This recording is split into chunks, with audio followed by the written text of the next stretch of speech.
দুই দিন আগেই আমি ঠিক এই তথ্যটির কথা বলেছিলাম যে সড়ক দুর্ঘটনা ঘটতে পারে।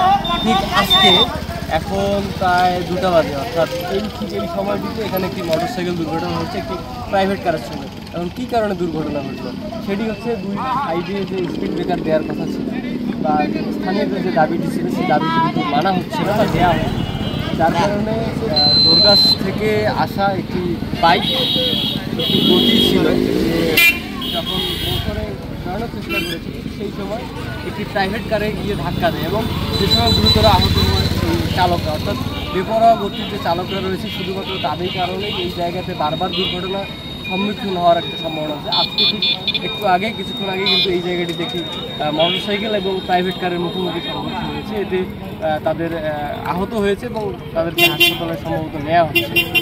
আমি কিছুক্ষণ আগে এখানে এসেছি, এখানে স্থানীয়দের যে দাবি সেটি হচ্ছে যে সড়ক হচ্ছে এই জায়গাটি, এই জায়গাতে স্পিড ব্রেকার এবং গতিরোধক যে ব্যবস্থাটি সেই ব্যবস্থাটি খুব দ্রুত করা দরকার। আমি এর আগেও এই কথাটি বলেছি এই জায়গাতে দাঁড়িয়ে, আজকেও এই কথাটি বলছি।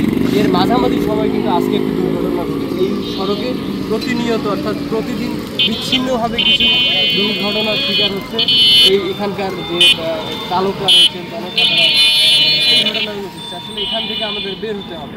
এখানকার স্থানীয় মানুষরা সব ফুসে উঠেছে, তারা বলছেন যে বারবার তারা এই সংশ্লিষ্ট যে ঠিকাদার বা তাদের লোকজনকেও বলেছিল এই জায়গাতে একটি চত্বর কিংবা স্পিড ব্রেকার দেওয়ার কথা, কিন্তু তারপরে কিন্তু সংশ্লিষ্টরা দেয়নি।